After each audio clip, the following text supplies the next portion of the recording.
maghrib yang dirahmati Allah. Sebelumnya yang belum niat i'tikaf untuk berniat nawaitul i'tikafa fi hadzal masjid muddata iqamati fihi lillahi ta'ala.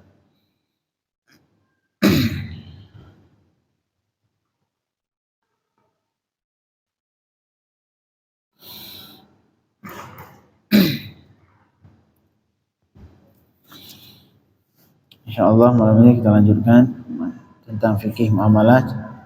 Kemarin sudah kita bicarakan tentang iqrar, yaitu pengakuan. Sekarang kita masuk satu akad yang baru yang namanya ariyah. Ariyah diambil dari kalimat a'ara yu'iru, ariyatun. Jadi ariyah, al-musannifu rahimahullah wa nafa'ana bihi wa bi'ulumihi fid dharain amin. Ini ariyah bahasa Arab adalah al-ariyatu lughatan ismun lima yu'ar wa li'aqadiha. Ariyah dari segi bahasa Arab artinya benda yang dipinjamkan. Ini pinjaman yang makna pinjaman yang asli, yaitu untuk membolehkan seseorang yang lain memanfaatkan barang kita. Bukan seperti pinjaman yang makna ngutang. Karena bahasa Indonesia ini kadang-kadang pinjaman diartikan bermakna ngutang. Kalau pinjaman yang dimaksud di sini ariyah adalah pinjaman yang artinya meminjamkan barang untuk dimanfaatkan. Nah, ini pinjaman ariyah. Jadi ariyah dalam bahasa Arab kadang-kadang diucapkan dengan arti benda yang dipinjamkan. Misalkan HP, pinjamin HP, saya mau pakai seminggu. Nah, ini pinjaman dalam bahasa Arab. Ataupun kadang-kadang untuk akad. Jadi transaksi pinjam meminjam dinamakan ariyah. Ya, kalau kita dengar ariyah itu artinya pinjaman, artinya akad pinjaman, pinjam meminjam. Ya, minjam HP, minjam motor. Saya pinjam motor buat berangkat ke sana misalkan sehari 2 hari. Kalau tanpa ini artinya ini membolehkan orang lain untuk memanfaatkan barang kita. Jadi manfaatkan barang kita di sini ada kalanya tidak pakai ongkos. Nah, itu namanya pinjam. Tapi kalau pakai ongkos namanya sewa. Lalu berbahasa Arab namanya ijarah. Pakai ujrah itu ijarah, sewa. Kalau misalkan diberikan hak pakai untuk dimanfaatkan benda tanpa harus bayar namanya pinjaman, ariyah bahasa Arab. Kemudian wa syar'an, dan ariyah dalam istilah ilmu syara' adalah ilmu syar'iyah, ilmu fikih syariat Islam. Artinya ibahatul intifa' bima yahillul intifa'u bihi ma'a baqa'i 'ainihi bi sighatin. Ini adalah sebuah artinya ibahatul intifa', membolehkan orang lain untuk ngambil manfaat. Ngambil manfaat bima yahillul intifa' bihi, mengambil manfaat pada benda yang boleh untuk dimanfaatkan. Ada benda yang tidak boleh dimanfaatkan, seperti misalkan benda-benda yang haram. Benda yang haram ya, misalkan apa benda yang tidak boleh dipakai, benda misalkan judi ataupun apalah, yang sesuatu yang dianggap judi ini minta pinjam, saya mau main judi misalkan. Nah, ini nggak boleh. Jadi artinya yang membolehkan orang lain untuk memanfaatkan sebuah benda yang kita miliki, tapi syaratnya benda yang sah ataupun halal untuk dimanfaatkan, diambil manfaat. Soalnya ada benda yang nggak boleh. Ma'a baqa'i 'ainihi, syarat yang selanjutnya dalam ariyah serta kekal innya. Wujud benda itu kekal, tidak habis. Nggak ada istilah, saya pinjam nasinya ya, pinjam nasi untuk dimakan. Nah, itu bukan pinjaman. Jadi syarat pinjaman bendanya itu kekal, tidak habis dengan dimanfaatkan. Seperti motor, kita pinjam motor, kita pakai motornya masih utuh. Jadi bahannya, benda yang dipinjamin itu harus kekal ataupun harus utuh. Jadi kalau pinjam nasi, pinjam nasi Pak sehari, pinjam beras sehari, besok habis. Nah, itu bukan, nggak boleh, nggak berlaku pinjaman di sini. Nah, jadi ibahatul intifa', membolehkan orang lain untuk mengambil manfaat, memanfaatkan benda yang halal untuk diambil manfaat, benda yang halal dimanfaatkan. Syarat yang kedua, ma'a baqa'i aini, serta utuh bendanya. Jadi barangnya itu kekal utuh, tidak habis dengan dimanfaatkan. Antara misalkan seperti lilin, Pak saya minjam apa? Minjam lilin, tapi habis. Nah itu bukan manfaatin habis. Itu minta aja Pak, minta lilin satu. Bukan Pak pinjam lilin, enggak, pinjam lilin habis lilin. Kemudian selanjutnya bisiratin, harus dibarengi dengan sirat ataupun akad. Harus ada ijab dan qabul.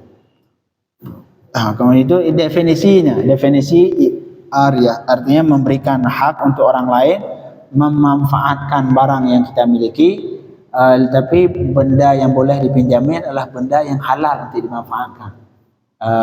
Kemudian yang selanjutnya yaitu wujudnya benda tadi akan kekal tidak habis dengan dimanfaatkan dan harus dibarengi dengan sirat, dengan ijab dan qabul.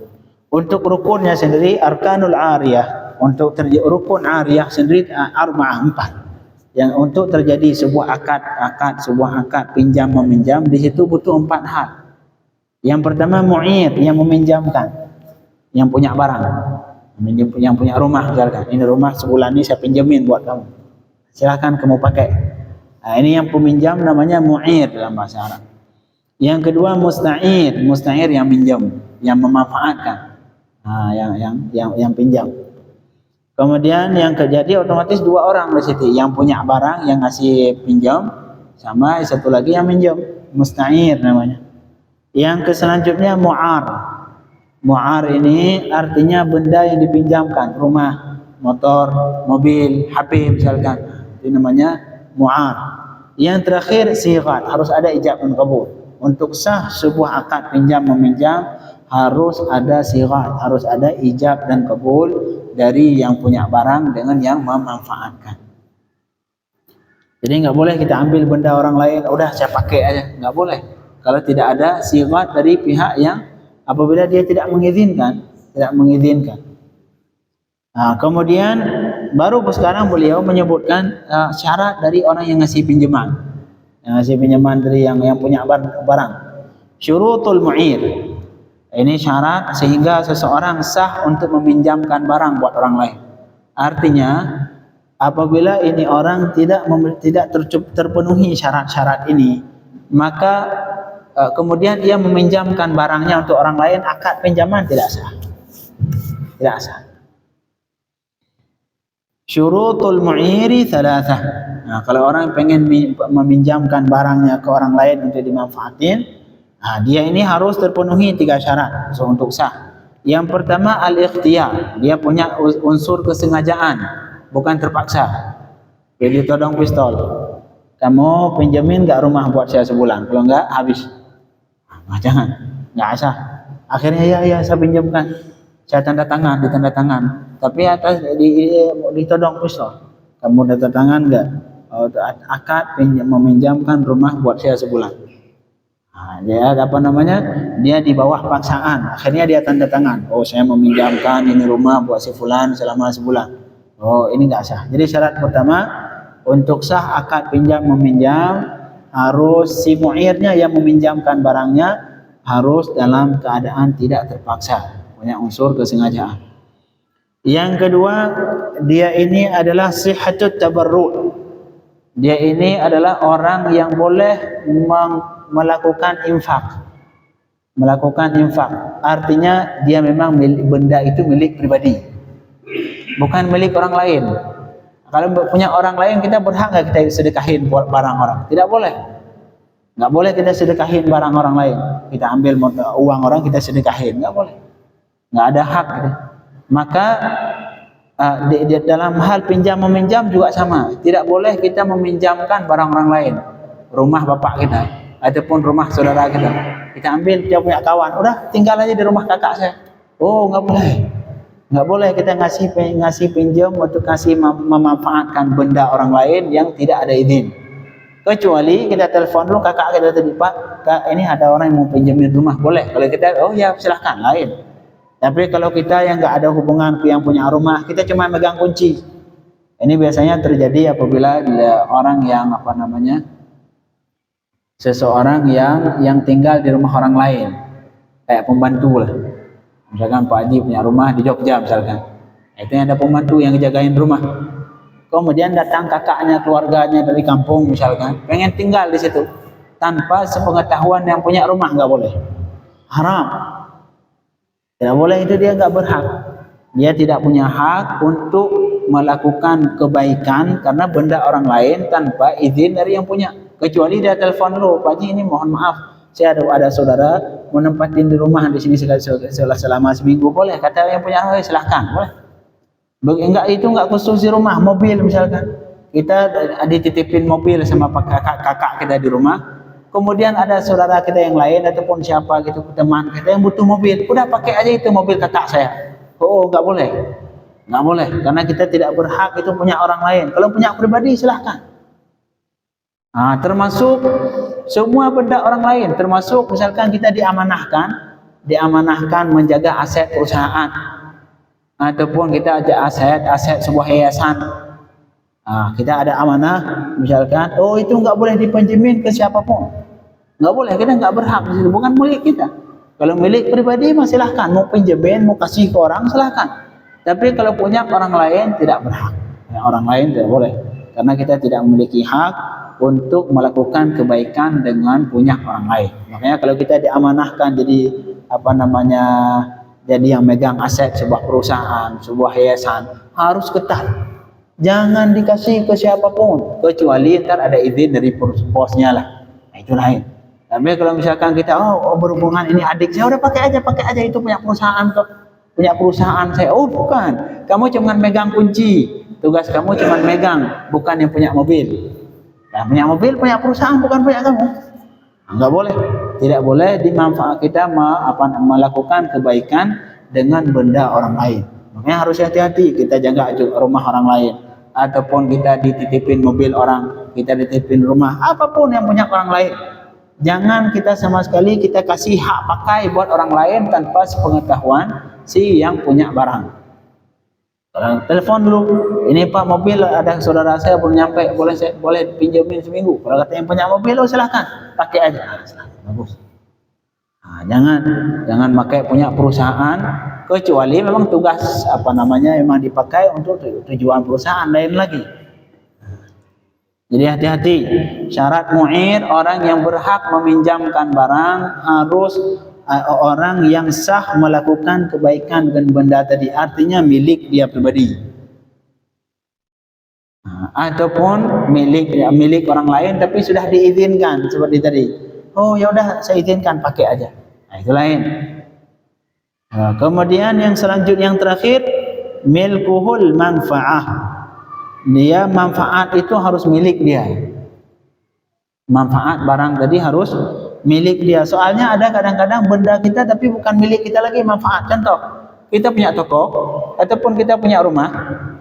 Rumah milik siapa? Milik kita. Tapi kita sewakan setahun. Ini rumah saya kontrak, udah dikontrakin sama orang setahun. Kemudian baru berjalan datang saudara, berhubung yang kontrak itu pulang kampung. Yang kontrak itu pulang kampung. Jadi artinya kalau sudah terjadi akad kontrak, sudah kita sewa itu rumah, walaupun itu rumah milik kita, tapi manfaat rumah milik siapa? Milik yang sewa. Milik yang sewa. Selama setahun yang sudah kita akad kontrak tadi, dari kontrakin setahun, maka selama setahun itu walaupun rumahnya milik kita, tetapi manfaat rumah milik siapa? Milik si yang sewa. Adapun yang kontrak tadi. Ini sekarang yang terjadi apa? Ini misalkan dia lagi nggak nempatin rumah, ataupun dia ini punya nyewa apartemen kita, kebetulan dia lagi di luar kota, nggak tinggal di rumah. Kemudian datang saudara kita di kampung, butuh tempat tinggal, ya udah pakai aja apartemen saya itu. Oh nggak boleh, walaupun itu apartemen kamu, iya, tapi manfaatnya punya siapa? Ya, manfaatnya milik yang sewa. Oh tidak berhak. Nah, itu milik orang lain soalnya, walaupun benda itu milik kita, tapi manfaatnya milik orang lain. Nah, tidak boleh seperti itu.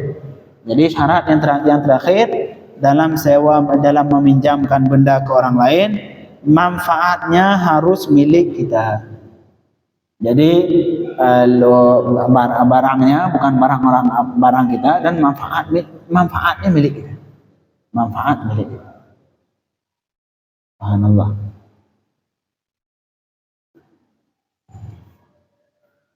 Marhaba.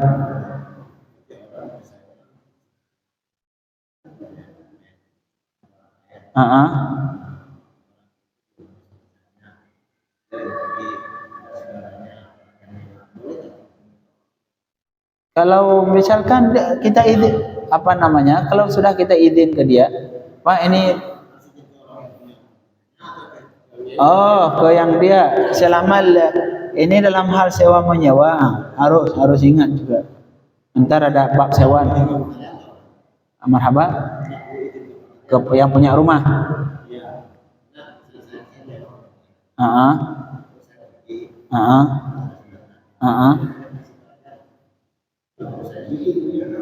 Yang jadi sekarang yang nyewa itu saya sewa rumah, kemudian saya pengen ngasih ke apa namanya, ke orang lain.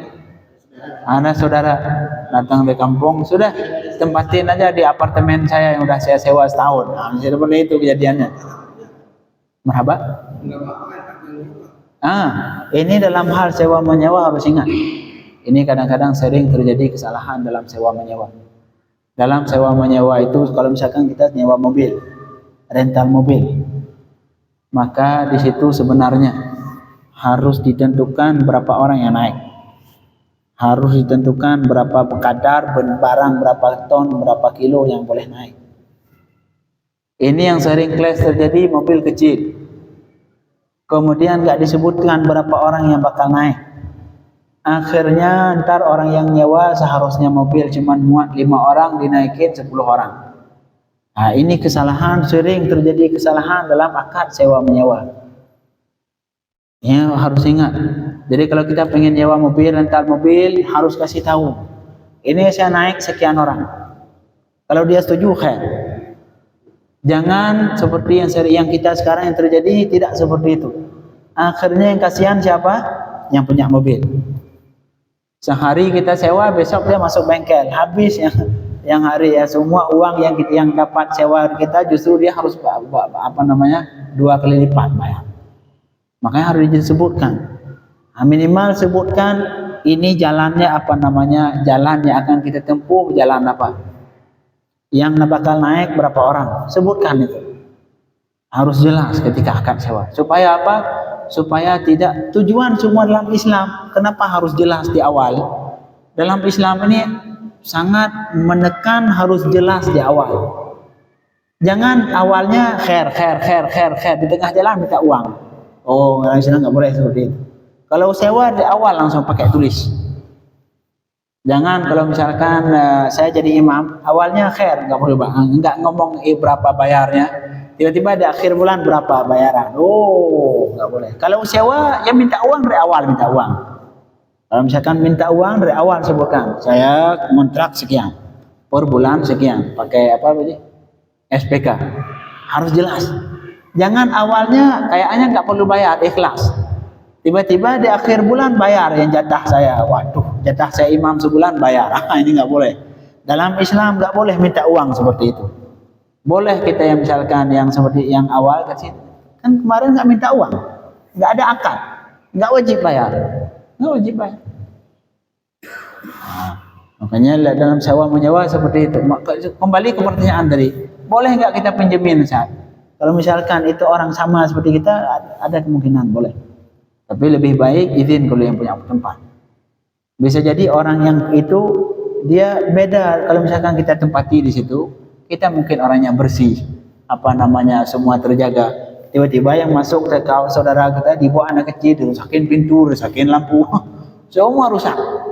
Nah, makanya harus jelas. Lebih baik bagaimana Ustaz supaya ihtiyat, dalam berhati-hati, supaya kita tidak melakukan hal yang diharamkan Allah Subhanahu wa taala, merusak benda orang lain yang sehingga nanti terjadi perselisihan, terjadi permusuhan. Ini dalam Islam, semua kenapa ketat dalam Islam? Pinjam meminjam ketat, jual beli ketat, kemudian semua akad ketat dalam Islam. Semua harus di awal, harus jelas di awal. Jangan tengah-tengah jalan baru minta duit. Ini semua terjadi kenapa? Supaya tidak terjadi permusuhan, supaya tidak ada clash, sehingga umat satu muslim dengan muslim yang lain sangat mencintai. Tapi kalau di awal khair, tengah jalan baru bayar. Ini yang punya tadi pasti kesel. Kemarin nggak minta bayar, sekarang minta bayar. Akhirnya musuh. Makanya dalam Islam semua harus jelas di awal. Harus jelas di awal. Termasuk yang seperti tadi, hubungi yang punya apartemen. Ini saya mau datang ke keluarga saya dari kampung, sekian orang pengen tempat tinggal di tempat yang saya sudah sewa, boleh atau tidak? Kalau kata dia silahkan tinggal, ya silahkan masuk. Tapi yang seperti yang terjadi sewa menyewa, sewa mobil yang seharusnya muat 6 orang naik 8 orang. Oh nggak boleh seperti ini. Iya itu. Seharusnya harus ikuti itu. Ya.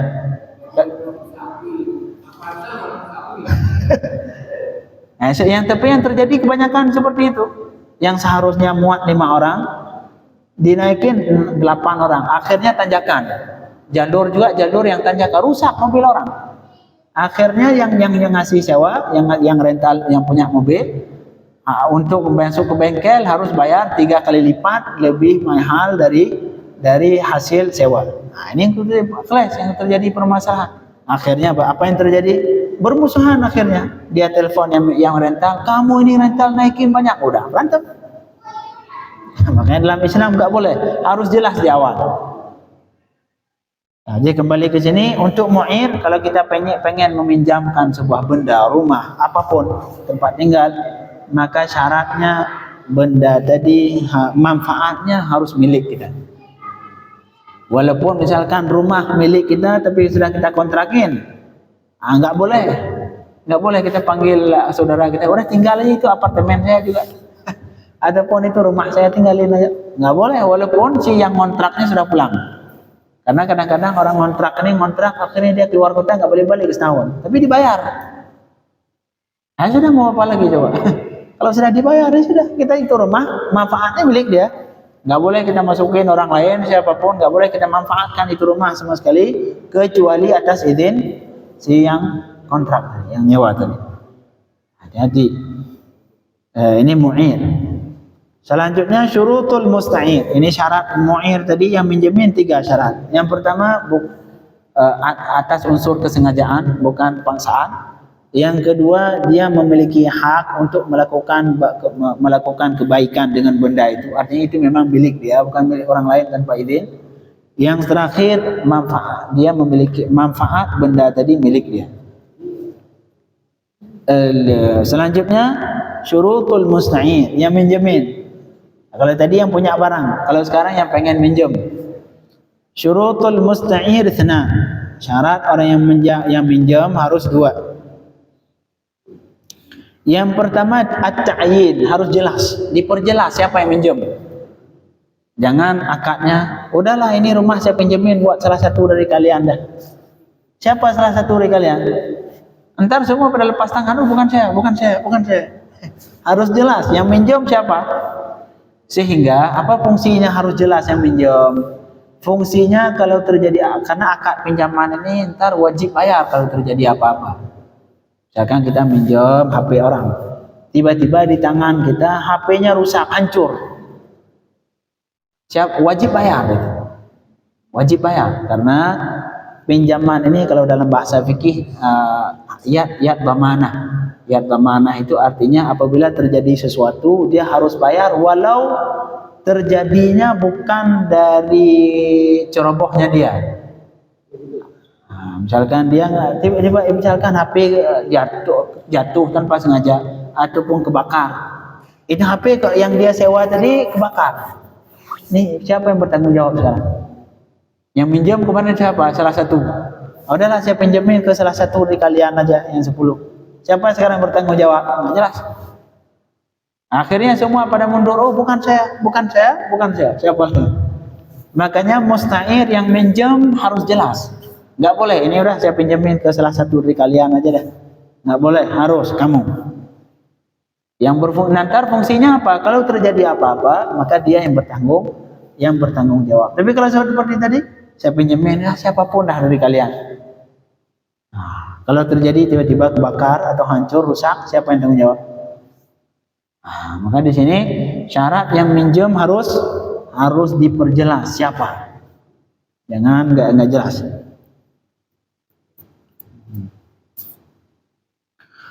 La ilaha illallah. Jadi harus at-ta'yin, harus jelas.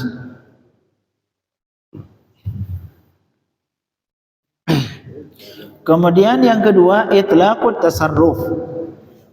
Yang minjam itu harus orang yang memiliki hak untuk melakukan transaksi. Jadi orang-orang yang sudah diberikan wewenang ataupun hak untuk melakukan transaksi. Artinya dia bukan anak kecil dan dia bukan orang gila. Artinya orang sehat.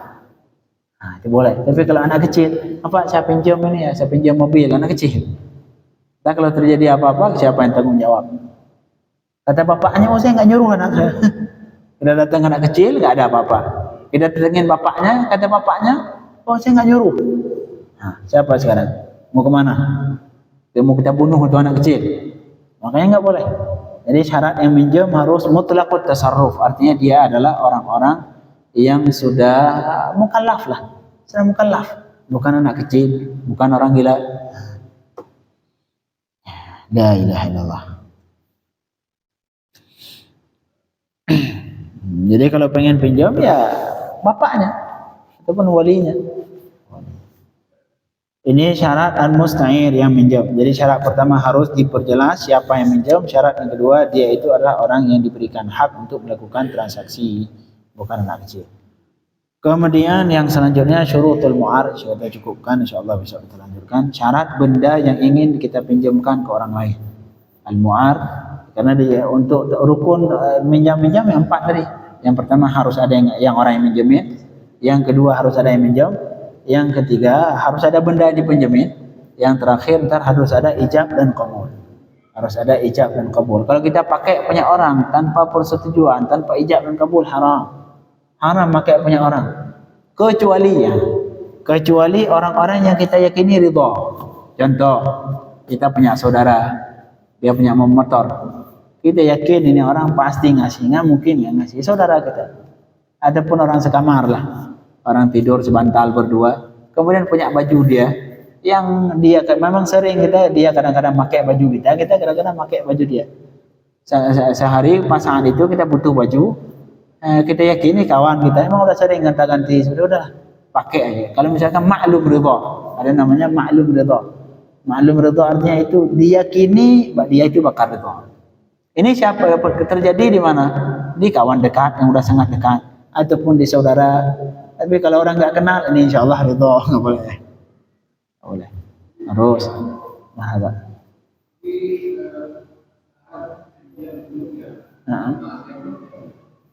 Iya.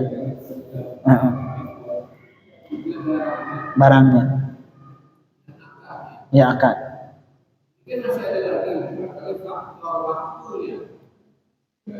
Oh kalau waktu benar. Iya.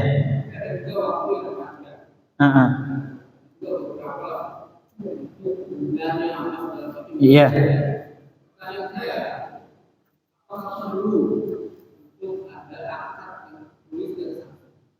Kalau ada lebih baik, harus ada saksi ditulis.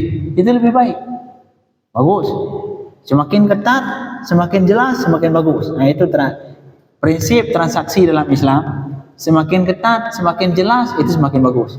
Harus ada saksi, harus ada tulis, nah, itu bagus. Cuman yang perlu diketahui bahwa akad dalam Islam itu ada beberapa macam. Ada yang pertama akad namanya akad uqudul jaizah, akad jaiz. Artinya boleh dibatalkan apapun, kapan saja. Seperti ini. Ariyah, minjam meminjam, akad yang boleh dibatalkan kapan saja. Jadi misalkan yang ngasih pinjemin rumah, udah saya pinjemin kamu setahun.